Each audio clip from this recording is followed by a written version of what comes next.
오늘의 주요 뉴스입니다. 전기차 시장 확대로 폐배터리에서 반도체 원료를 추출하는 2차 전지 산업이 급성장하고 있습니다. 2차 전지 기업 10곳이 지난해부터 새만금의 투자 협약을 맺거나 입주해 주요 생산 거점으로 떠오르고 있습니다. 하지만 환경 문제 해결과 부지 확보가 과제로 떠오르고 있습니다. 올해로 3년째를 맞은 익산 다이로움의 발행 총액이 1조 원 돌파가 눈앞으로 다가오고 있습니다. 익산시는 내년에 정부 지원이 중단되더라도 인센티브 20%를 그대로 유지하면서 다이로움 발행을 계속하기로 했습니다. 몇 달 전 익산의 한 초등학교에서 발생한 교권 침해 사건에 대해 도교육청이 사건을 폭로한 교사에게 징계를 내렸습니다. 해당 교사는 이에 반발하며 재심의를 신청한 가운데 징계를 철회해야 하라는 교원들의 서명운동이 이어지고 있습니다. 여러분 안녕하십니까? 10월 4일 화요일 종합뉴스 시작합니다. 전기차 시장이 커지면서 제2의 반도체로 불리는 2차 전지 산업이 급성장하고 있습니다. 지난해부터 새만금에 10곳이 투자하겠다고 약속하면서 주요 생산 거점으로 떠오르고 있습니다. 하지만 환경 문제나 부지 확보 등은 과제로 남았습니다. 첫 소식 모형숙 기자입니다. 새만금에 제3공장을 짓는 성일하이텍. 내년 10월까지 1,300억 원을 들여 폐배터리에서 2차 전지 원료를 추출하는 공장을 짓습니다. 새만금이 제2반도체라고 불리는 2차 전지 핵심 소재 생산 거점으로 떠오르고 있습니다. 지난해 7월 2차 전지 생산 기업으로는 첨보 BLS가 처음으로 새만금 투자를 약속한 이후 지금까지 10곳이 협약을 맺었습니다. 지난해부터 2년 동안 투자 협약을 맺은 36곳 가운데 27%가 2차 전지 기업입니다. 이처럼 2차 전지 기업이 새만금으로 몰리는 이유는 환경 규제가 수도권보다 완화되고 도로와 항만, 공항 등 편리한 교통 인프라 때문입니다. 직접 투자하는 기업들을 얘기를 들어보면 일단은 그 기반시설 구축이나 뭐 도로, 항만, 공항, 그 향후 인프라 구축 계획이나 이런 것들이 잘 돼 있다. 그런 거를 가장 큰 이유로 들고 계세요. 새만금에서 집중 육성하는 전기차와 연계해 부가가치를 높인다면 2차 전지 산업이 신성장 동력이 될 수 있다는 분석도 나옵니다. 하지만 풀어야 할 과제도 만만치 않습니다. 새만금 산단에서는 2차 전지 양극재 원료 추출이 가능하지만 폐배터리 분리 공정은 환경 규제로 입주가 어려워 공정과 생산이 원스톱으로 이루어지지 못하고 있습니다. 폐기물을 수집해와가지고 폐기물을 부셔서 그동 과정이 저희는 못 들어오거든요. 현재로서는 처리 이제 원료가 들어와서 블랙파우더 원료가 들어와가지고 이제 원소를 뽑아내는 것부터 저희 일단 산단에서는 가능합니다.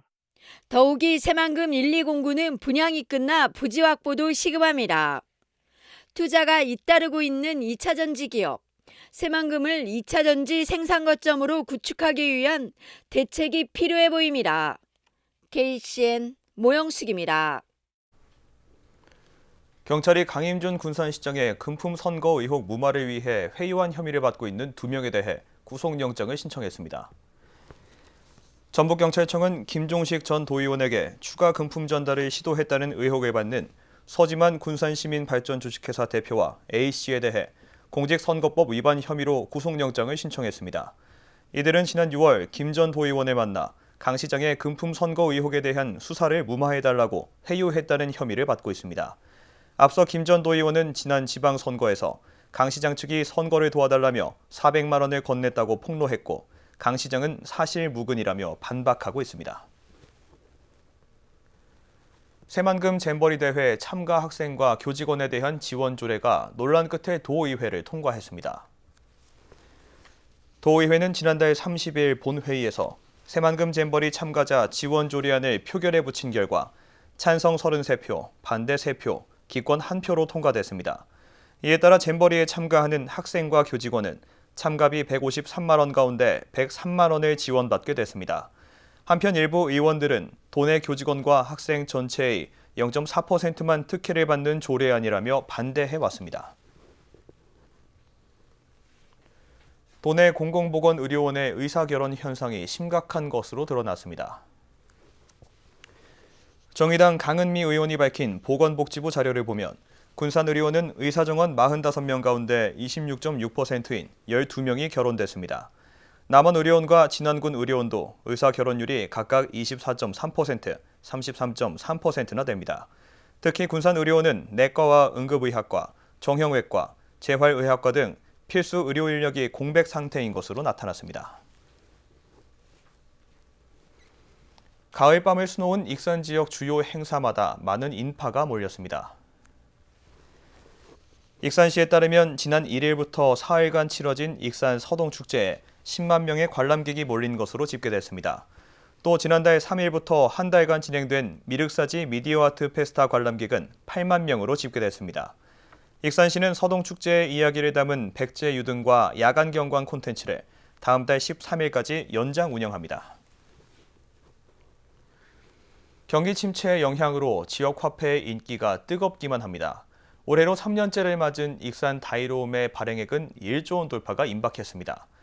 해마다 2배씩 발생액이 늘고 있는 가운데 익산시가 내년부터 정부 지원이 중단되더라도 인센티브 20%를 그대로 유지하기로 했습니다. 이를 위해 익산시는 도비 지원 확대를 요청할 계획입니다. 최정호 기자입니다. 익산 다이로움 발행 총액이 1조 원 돌파를 눈앞에 두고 있습니다.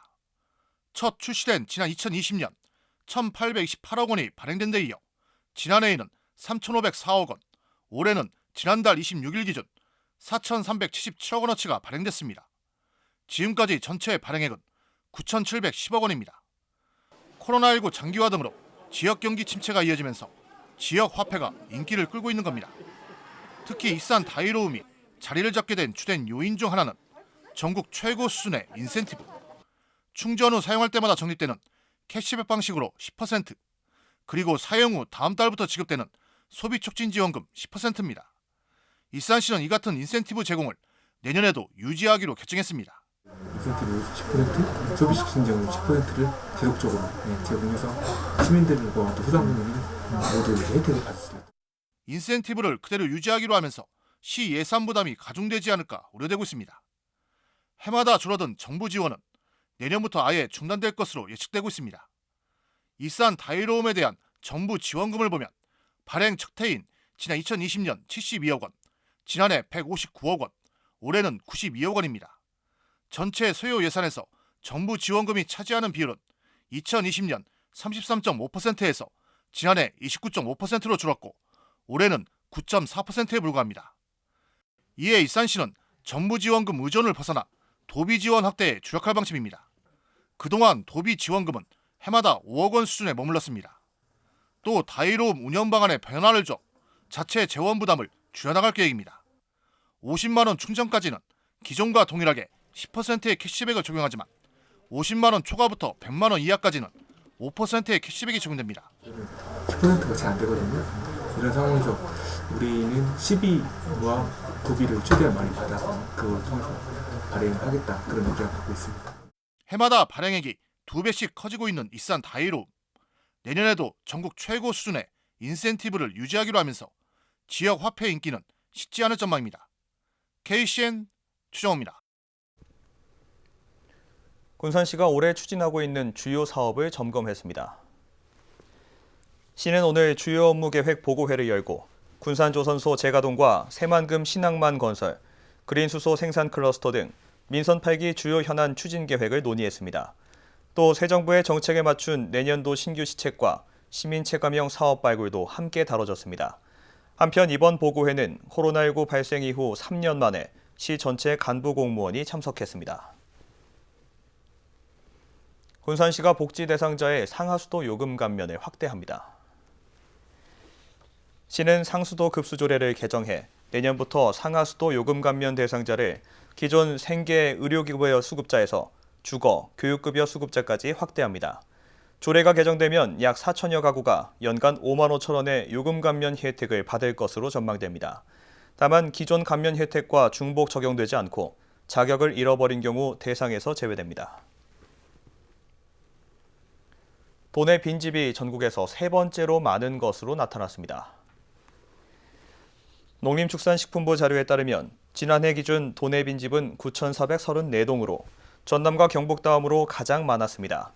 이 중 군산시는 상위 10개 지자체에 포함됐습니다. 도내 빈집은 지난 2017년 6,871동에서 4년 만에 37%가 증가하는 등 꾸준히 늘어나고 있습니다. 몇 달 전 익산의 한 초등학교에서 발생한 교권 침해 사건에 대해 도교육청이 사건을 폭로한 교사에게 경징계를 내렸습니다. 해당 교사는 이에 반발하며 재심의를 신청했는데요. 교육계에서는 징계를 철회하라는 교원들의 서명 운동이 이어지고 있습니다. 이승원 기자입니다.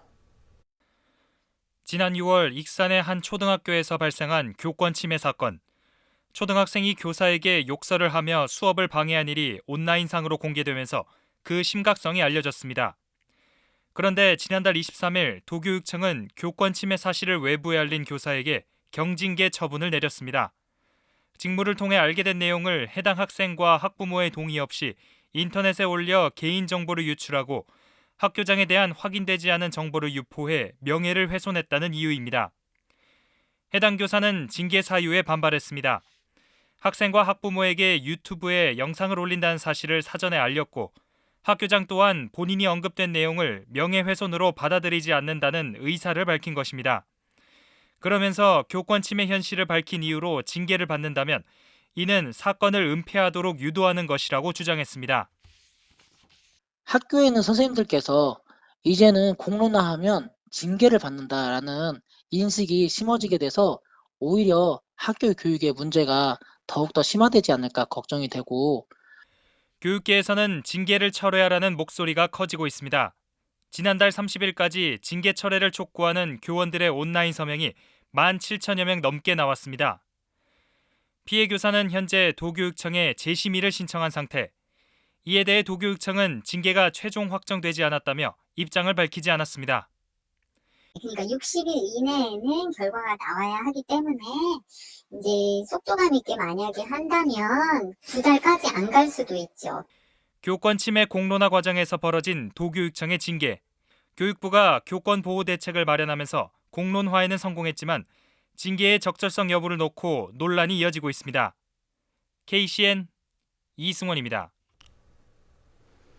전라북도 교원단체 총연합회가 정부의 교권 침해 대책 마련을 주문했습니다. 전북교총은 고의나 중과실이 없는 교원일 경우 지역교육청이 교권 침해에 주도적으로 개입해 변호사 선임 비용을 지원해야 한다고 주장했습니다. 또 교원치료지원센터의 내실화와 지역교육청의 고문 노무사 제도 운용을 요구했습니다. 인터넷 중고 사이트에 허위 상품을 올려 돈만 받아 챙긴 익산 지역 조직폭력배가 구속됐습니다. 전북경찰청에 따르면 조직폭력배인 27살 A씨는 지난 1월부터 6개월에 걸쳐 인터넷 중고 사이트에 기프티콘 등을 판매한다고 속여 22명으로부터 5,200여만 원을 가로챈 혐의입니다. 조사 결과 A씨는 피해금 중 일부를 마약류 구매에 사용한 것으로 드러났습니다. 지난 주말 군산에서 컨테이너 차량에 적재된 컨테이너가 추락하는 사고가 발생했습니다. 군산경찰서에 따르면 지난 2일 오전 10시쯤 소룡동 옛 해경청사 앞에서 67살 A씨가 운행하던 컨테이너 차량이 좌회전하던 중 적재된 컨테이너가 도로로 떨어졌습니다. 다행히 인명피해는 발생하지 않았습니다. 경찰은 A씨가 컨테이너 안전장치를 하지 않아 사고가 난 것으로 보고 정확한 사고 경위를 조사하고 있습니다. 국내 코로나19 신규 확진자 수가 이틀째 10,000명대로 집계됐습니다. 중앙방역대책본부에 따르면 오늘 오전 0시 기준 국내 코로나19 신규 확진자 수는 16,423명으로 집계됐습니다. 감염 경로는 국내 발생 16,317명, 해외 유입 106명입니다. 위중증 환자 수는 어제보다 8명 줄어 353명을 기록했고 사망자는 19명 발생했습니다. 도내 코로나19 신규 확진자 수가 500명대를 기록했습니다. 전북도에 따르면 오늘 오전 7시 기준 도내 코로나19 신규 확진자 수는 522명으로 집계됐습니다. 지역별로는 전주 193명을 비롯해 군산 105명, 익산 92명 등입니다. 감염 재생산 지수는 2일 기준 0.86을 기록했고 사망자는 발생하지 않았습니다. 계속해서 전북권 뉴스입니다. 무면허로 차량을 몰다 사고를 내고 운전자를 바꿔치기 한 전직 경찰서장이 재판에 넘겨졌습니다. 전주지검은 전직 총경 A씨를 도로교통법 위반, 범인 도피교사 혐의로 기소했습니다. A씨는 지난 6월 24일 전주시 덕진구에서 무면허 상태로 운전하다 사고를 내고 달아난 혐의를 받고 있습니다. 사고 직후 A씨의 부탁을 받고 자신이 운전자였다고 거짓 진술한 B씨도 범인 도피죄로 함께 기소됐습니다. 정읍시 의회가 올해 편성된 국외 출장 예산 6천만 원을 전액 반납했습니다. 정읍시 의회는 코로나19 확산과 쌀값 폭락, 경제 위기 등을 고려해 고통 분담 차원에서 국외 출장 예산을 전액 반납한다고 밝혔습니다. 이번 반납 결정으로 정읍시 의회는 2020년부터 3년간 공무 국외 출장 예산을 반납하게 됐습니다. 서울 학생들이 도내 농촌학교로 유학을 시작했습니다. 도교육청에 따르면 서울 유학생 27명은 완주와 진안, 임실 등 6개 학교에서 농촌 유학에 들어갔습니다. 이들은 5개월 동안 협동학습, 생태학습 등의 교육활동을 하게 됩니다. 지난 8월 전북도와 도교육청, 서울시 교육청은 농촌 유학 업무 협약을 체결했으며 내년부터 전국 도시 학생들을 모집할 예정입니다. 지금까지 전북권 뉴스 변채연입니다. 최근 4년 동안 도내에서 무단 이탈한 외국인 근로자가 400명이 넘는 것으로 나타났습니다. 고용노동부에 따르면 지난 2019년 이후 도내 농업과 어업 현장에서 이탈한 외국인 근로자가 모두 425명에 달했습니다. 고용 형태별로는 계절근로 외국인이 211명, 고용 허가 외국인이 214명으로 나타났습니다. 업종별로는 농축산업이 335명, 어업이 90명인 것으로 집계됐습니다. 겨울철 가축 전염병 발생을 막기 위한 특별 방역이 시작됐습니다. 전라북도는 겨울철 발생 위험이 높은 조류 인플루엔자와 아프리카 돼지열병, 구제역 등의 전염병을 막기 위해 내년 2월까지 특별 방역을 펼친다고 밝혔습니다. 이에 따라 밀집 사육단지에는 통제 초소가 설치됐고 철새 도래지에는 광역 방제기 등이 투입됐습니다. 특히 멧돼지 출몰이 많은 무주와 진안 등지는 상설포획단을 운영합니다. 익산 천만송이 국화축제가 오는 21일부터 열흘간 진행됩니다. 익산시에 따르면 올해 국화축제는 국화향으로 만나는 자연과의 동행을 주제로 중앙체육공원 메인 무대를 중심으로 다양한 국화 조형물이 전시되며 신흥공원과 미륵사지, 익산역 등 주요 관광지 7곳에도 분산 전시됩니다. 특히 용안 생태습지는 가을 국화로 수놓은 포토존과 노을빛 정원이 연출되며 유천 생태습지는 어린이 동반 가족 관람객을 위한 동화나라 정원으로 꾸며집니다. 익산시가 시민들의 아이디어를 담아 미래발전 정책을 개발합니다. 시는 이달 26일까지 시정발전 아이디어 공모전을 엽니다. 주제는 일자리와 인구정책, 문화관광, 도시문제, 행정 등 5가지 분야며 익산시정에 관심이 있는 누구나 참여할 수 있습니다. 접수된 아이디어는 심사를 거쳐 11월 중 발표될 예정이며 우수 제안자는 최대 200만 원의 상금이 수여됩니다. 보다 자세한 사항은 익산시 홈페이지를 참고하면 됩니다. 다음은 우리 동네 소식입니다.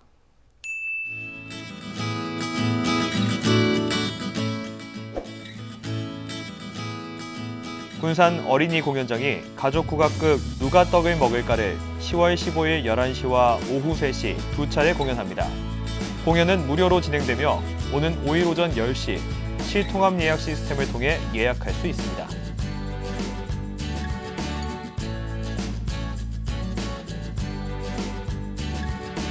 군산시 회원면이 독거노인 세대를 대상으로 주거 환경 정비를 실시했습니다.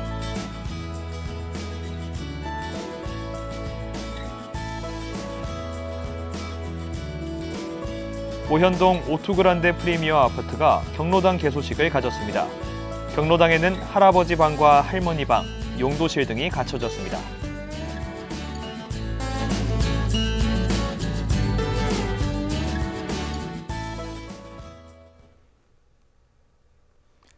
이어서 내일의 날씨입니다.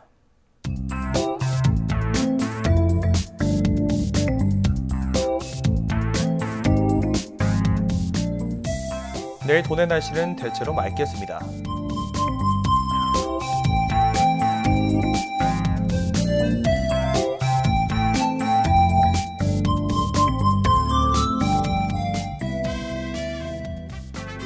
내일 도내 기온은 9도에서 21도로 분포하겠습니다.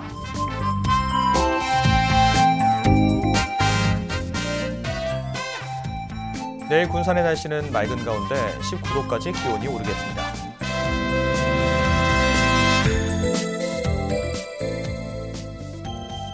익산의 낮 기온은 20도까지 오르겠습니다.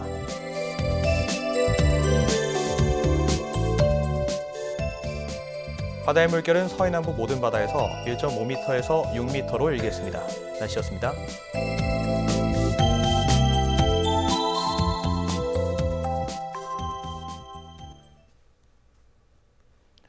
네, 이상으로 화요일 종합 뉴스를 마칩니다. 정확한 보도로 내일 함께 하겠습니다.